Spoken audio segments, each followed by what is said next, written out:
Hello everyone, welcome to Panacea tutor. आज के हमारा टॉपिक है फ्यूल ऑन फायर। जी हाँ, आज इंडिया में पेट्रोल और डीजल के दाम जो हैं आसमान छू रहे हैं। ऐसा क्यों है? एक ऐसी कंट्री जहां पे फिल्मों को टैक्स फ्री कर दिया जाता है बट पेट्रोल और डीजल पे टैक्स लगाए जा रहे हैं और आम आदमी की पॉकेट्स जो हैं they are burning like anything. तो इस फ्यूल ऑन फायर का बेसिक फंडामेंटल क्या है? ऐसा क्या हो रहा है हमारी इकोनॉमी में जिसके कारण हमारे जो फ्यूल रेट्स हैं वो आसमान छूते जा रहे हैं? आज हम इस वीडियो में इसी एजेंडा को डिस्कस करने जा रहे हैं। बट बिफोर आई प्रोसीड, मैं आपको बताना चाहूंगी कि पिछले 16 दिनों में 14th टाइम जो है आपका फ्यूल रेट जो है वो बढ़ चुका है।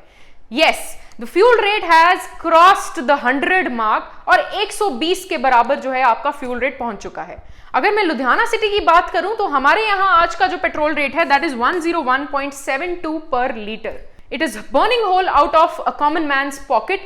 Why only आम आदमी has to bear the brunt of these rising fuel prices?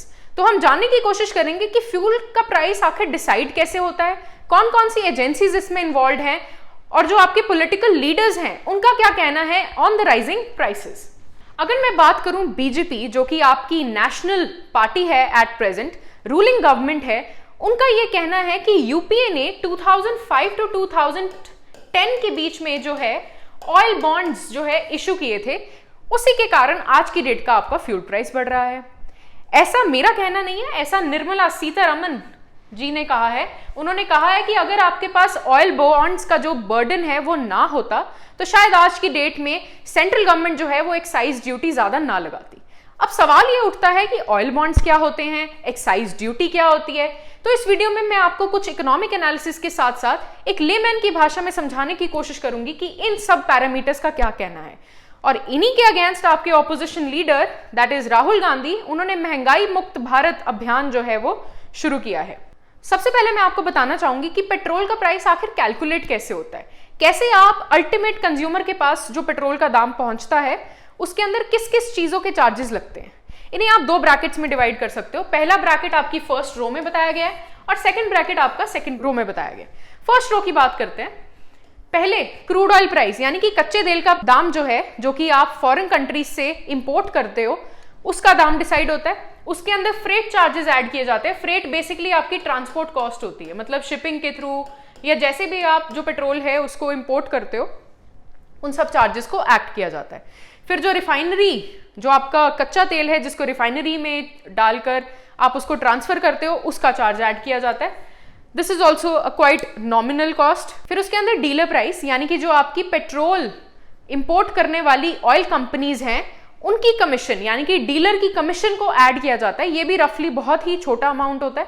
So this is the first bracket जो आपकी इंटरनेशनल मार्केट में पूरा असेंबल करता है। जब ये क्रूड ऑयल जब डीलर के पास आ चुका होता है उसके बाद इसके ऊपर सेंट्रल गवर्नमेंट का टैक्स लगता है जिसे आप एक्साइज ड्यूटी बोलते हैं, और उसके बाद इसके ऊपर स्टेट गवर्नमेंट का टैक्स लगता है जिसे आप वैट बोलते हैं यानी कि वैल्यू एडेड टैक्स। इन सभी पैरामीटर्स को मिला के अल्टीमेटली जो कॉस्ट बनती है वो आपके एंड कंज्यूमर के पास पहुंचती है। आज की डेट में जब इन सभी खर्चों को मिलाया जाता है दैट मार्क हैज क्रॉस्ड 100, 120 के अराउंड आज की डेट का आपका पेट्रोल प्राइस जा चुका है। तो या तो इस फर्स्ट ब्रैकेट में कहीं ना कहीं प्राइस बढ़े तो अल्टीमेट कंज्यूमर के पास बर्डन शिफ्ट होता है, या फिर इस सेकंड स्लैब के अंदर टैक्सेस वाला स्लैब बढ़े तो कंज्यूमर के ऊपर बर्डन बढ़ता है इन सब चीजों का। तो सोचने वाली बात यह है कि आज की डेट में जो पेट्रोल प्राइसेस बढ़ रहे हैं वो फर्स्ट स्लैब की वजह से बढ़ रहे हैं या सेकंड स्लैब की वजह से बढ़ रहे हैं। तो मैं आपको बता दूं कि आज की डेट के जो आपके पेट्रोल के दाम या डीजल के दाम जो बढ़ रहे हैं that is because of this second bracket. Yes, you heard me right. Central government और स्टेट गवर्नमेंट अपने अपने खजाने भरने में लगी हुई है। सेंट्रल गवर्नमेंट जो है वो एक्साइज ड्यूटी के थ्रू कंज्यूमर्स को एक्सप्लॉइट कर रही है एंड आपकी जो स्टेट गवर्नमेंट है वो अपने वैट के थ्रू जो है हम कंज्यूमर्स को एग्जॉर्बिटेंटली हाई चार्ज कर रही है। देखिए, इंटरनेशनल मार्केट में दो ही सिनेरियोज हो सकते हैं। जो आपकी फर्स्ट स्लैब थी, या तो आपका इंटरनेशनल क्रूड ऑयल का प्राइस हाई हो या आपका इंटरनेशनल क्रूड ऑयल का प्राइस लो हो। अगर तो प्राइस लो होगा तो उस हिसाब से तो आपको सस्ता रेट मिलना चाहिए, बट आपका अगर इंटरनेशनल क्रूड ऑयल का प्राइस हायर है तो ऑब्वियसली जो पेट्रोल है महंगा होगा। बट हमारा कंसर्न आज की डेट में इंटरनेशनल क्रूड ऑयल का प्राइस नहीं है, क्योंकि आज के डेट में जो पेट्रोल के दाम बढ़ रहे हैं वो हमारे डोमेस्टिक फ्यूल का जो प्राइस है वो हाई होने की वजह से। अब डोमेस्टिक फ्यूल का हाई होना, इसका डायरेक्ट मतलब आपका एक्साइज ड्यूटी जो कि आपका सेंट्रल गवर्नमेंट का टैक्स है और वैट से है। तो जब ये दो चीजें बढ़ती हैं तो आपका डोमेस्टिक फ्यूल का प्राइस जो है वो हाई होता है। अब ऐसा गवर्नमेंट क्यों करती है? अगर इंटरनेशनल मार्केट में जो क्रूड ऑयल का प्राइस है वो अभी कम है, दैट मीन्स अगर वो लो है, तो गवर्नमेंट ऐसा मानती है कि हमारे लिए ये सुनहरा मौका है कि अगर हम डोमेस्टिक फ्यूल के प्राइस को हाई रखेंगे तो हम अपने जो करंट अकाउंट डेफिसिट या फिस्कल डेफिसिट है उसको पूरा कर पाएंगे। ये डेफिसिट से बेसिकली मतलब होता है कि गवर्नमेंट के खर्चे ज्यादा हो रहे हैं आज की डेट में और गवर्नमेंट की जो कमाई है यानी कि इनकम जो है वो कम है। तो इस गैप को पूरा करने के लिए गवर्नमेंट जो इंस्टेंट मनी वाला तरीका अपनाती है वो तरीका है पेट्रोल के दाम जो है वो हाई रखने। पेट्रोल के दाम हाई रखने, वो भी डोमेस्टिक कंजम्पशन, मतलब कि जो आपने सेकंड स्लैब देखी थी यहाँ पे, इस सेकंड स्लैब में जो रेट्स हैं उनको हाई रखना। इसी की वजह से जो हमारे इंपोर्ट बिल है उसमें कुछ रिडक्शन देखने को मिलती है, यानी कि आप आम आदमी से ही पैसा ले रहे हो अपने इंपोर्ट डेफिसिट को पूरा करने के लिए। तो इस अकॉर्डिंग ये जो है गवर्नमेंट जो है पूरी तरह से अपनी इकोनॉमी को एक्सप्लोर करती है, पूरी तरह से ये काम करती है। अब अगर डोमेस्टिक फ्यूल का प्राइस हाई है तो इसके कुछ ना कुछ कॉन्सिक्वेंसेस देखने को मिलते हैं। देखिए, अगर फ्यूल का रेट हाई होगा तो अल्टीमेट जितने भी गुड्स इकोनॉमी में प्रोड्यूस हो रहे हैं वो कहीं ना कहीं महंगे होंगे। अगर वो चीजें महंगी होंगी तो जनरल ट्रेंड जो है इकोनॉमी में, इन्फ्लेशन का ट्रेंड, वो बढ़ जाएगा। अब इन्फ्लेशन से मेरा मतलब है कि जनरल राइज इन प्राइसेस, मतलब ऑलमोस्ट हर चीज का दाम जो है वो जनरली बढ़ता जाएगा। There will be a trend of inflation in the economy. और इन्फ्लेशन का दर जो है वो आरबीआई मेंटेन करती है, या मैं कहूं किसी भी कंट्री का सेंट्रल बैंक मेंटेन करती है। और हमारे यहाँ इन्फ्लेशन का ट्रेंड जो है वो 2 to 6% के बीच में वेरी करता है। आइडियली हम कोशिश करते हैं कि 4% तक जो इन्फ्लेशन है वो हम स्टेबलाइज कर पाएं। तो ये ट्रेंड जो है वो बढ़ेगा ऑटोमेटिकली। अगर इन्फ्लेशन बढ़ेगी तो हमारी जो ग्रोथ है वो डाउनफॉल में जाएगी, इट विल गो डिक्रीजिंग वे। और जो हमारे नेशनल डेट है वो तो ऑटोमेटिकली बढ़ेगा ही। डेट का मतलब कर्जा, लोन पे लोन जो हम लेते हैं चीजों को उतारने के लिए, वो कहीं ना कहीं बढ़ता जाएगा। So this will be the ultimate consequence अगर हम डोमेस्टिक फ्यूल प्राइस को हाई रखते हैं, जो हमारी आज की डेट का सिनेरियो है इंडियन इकोनॉमी का। अब ऐसा कहा जाता है कि हमारा जो इंटरनेशनल क्रूड ऑयल है हम 3 जगहों से जो है वो इंपोर्ट करते हैं। इसके अंदर 3 पैरामीटर्स आते हैं। एक है आपकी OPEC basket, OPEC stands for oil and petroleum exporting countries. फिर है आपकी ब्रेंट क्रूड का प्राइस, या फिर आपका WTI यानी कि वेस्ट टेक्सास इंटरमीडिएट। ये 3 जगहों से जो है हम अपना जो क्रूड ऑयल है वो इंपोर्ट करते हैं। अब इन 3 जगहों की अगर मैं स्पेसिफिकेशंस बताऊं आपको, तो ये जो ब्रेंट क्रूड है ये बेसिकली यूरोप का नॉर्थ सी वाला एरिया, यानी कि ये जो यूरोपियन अलायंस है यहाँ से अगर आप ऑयल इंपोर्ट करते हो तो वहां से आप ब्रेंट क्रूड जो है वो मंगाने की कोशिश करते हो। अगर आप यूएसए की बात करो तो यूएसए का जो नेटवर्क है that is WTI, that is West Texas intermediate. ये भी एक कार्टेल है जो आपकी ऑयल एक्सपोर्टिंग कंपनीज जो है उनका है। जो तीसरा पैरामीटर है that is your OPEC basket. यहां से हम मैक्सिमम इंडिया में जो ऑयल है वो आता है। ये 13 मेंबर कंट्रीज हैं, इसके अंदर अफ्रीकन और मिडिल ईस्ट कंट्रीज हैं। ये येलो में marked countries you can see. In countries से हम अपना मैक्सिमम ऑयल जो है आज की डेट में इंपोर्ट करते हैं। तो ऑल इन ऑल हमारा जो बेस प्राइस है पेट्रोल का वो इन तीनों पैरामीटर्स में से किसी एक पैरामीटर पे निर्भर करता है। अब वापस आते हैं इस पे। अगर मैं अप्रैल 4 की बात करूं तो आप ध्यान से देखिए कि क्रूड ऑयल का प्राइस कितना है।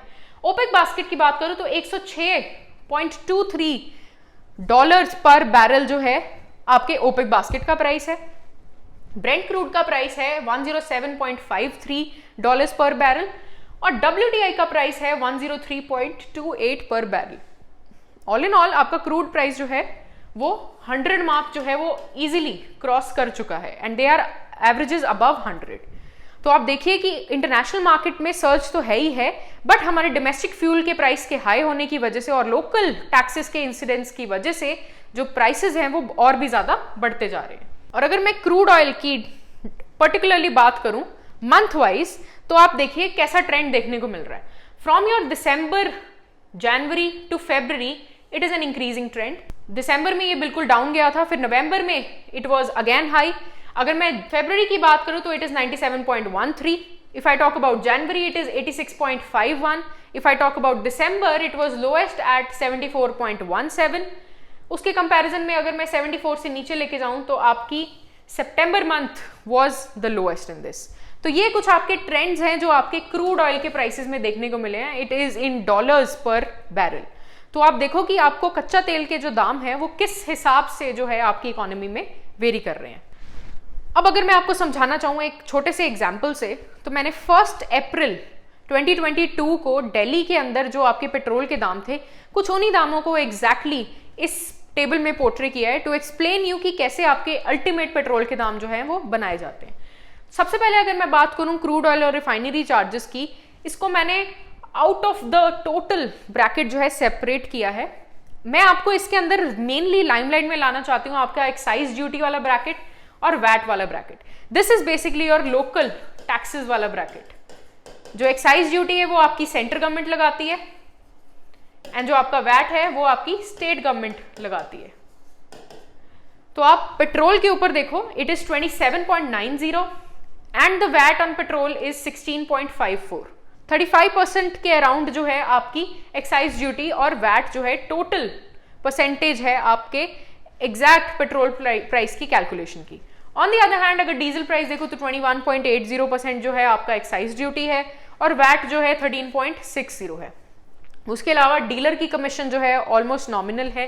3% के अराउंड जो है आपकी पेट्रोल के ऊपर लगती है और 2% के अराउंड जो है आपकी डीजल के ऊपर लगती है।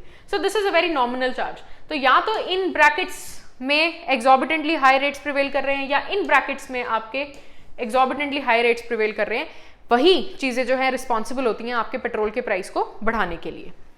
अब ऐसा कहा जाता है, जैसा कि आपको मैंने स्टार्टिंग में बताया था कि यूपी गवर्नमेंट ने जो ऑयल बॉन्ड्स इशू किए थे वही रीजन है आज की डेट में एनडीए गवर्नमेंट जो है पेट्रोल के प्राइसेस को बढ़ाने के लिए मजबूर है।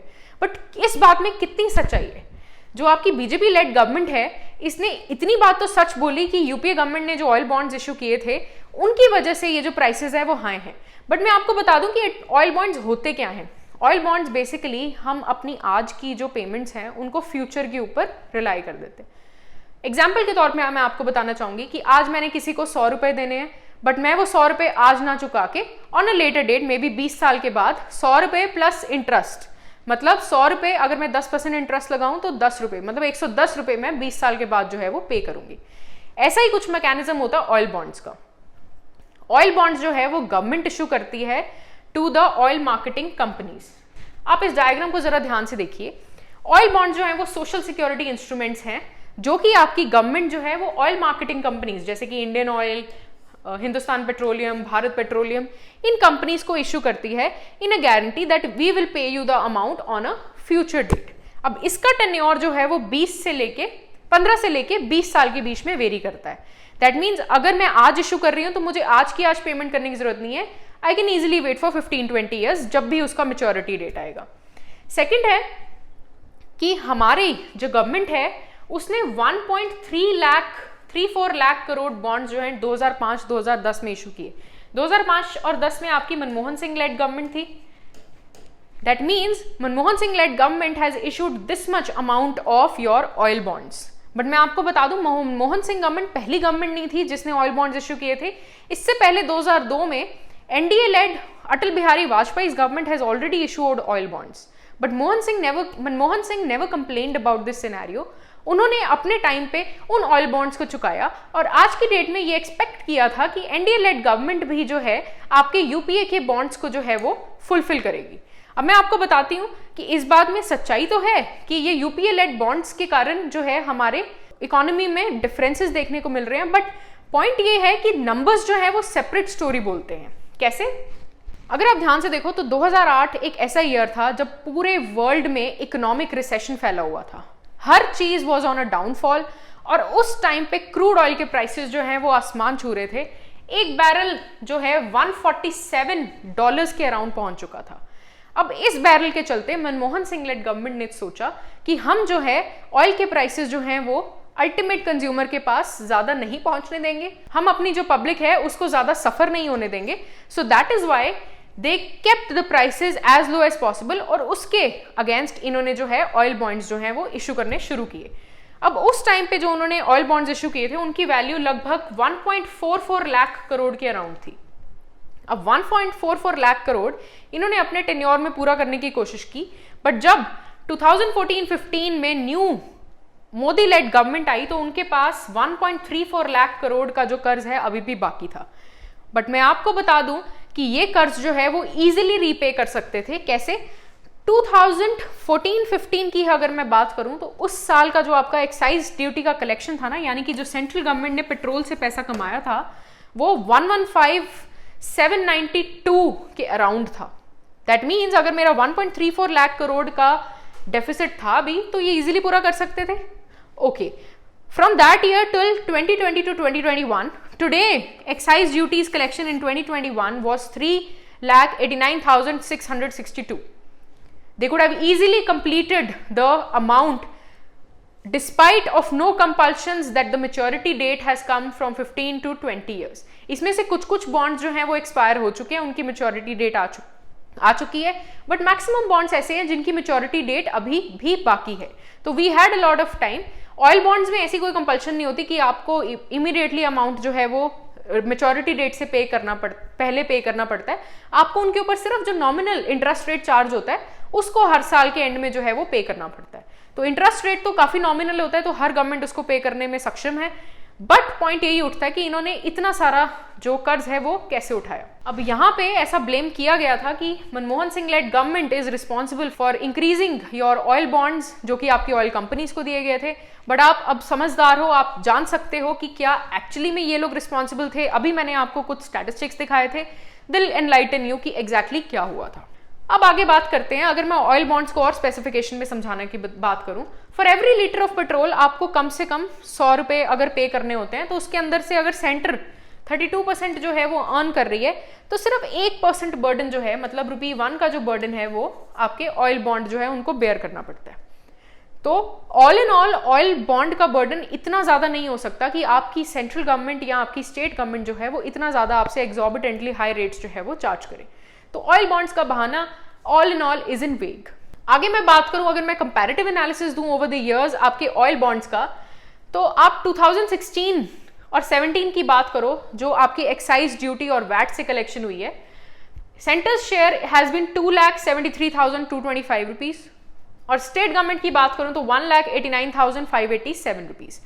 और यही अगर मैं 2020 और 2021 के रेट्स का कंपैरिजन करूं तो it is 4,18,637 and for state share it is 2,17,271।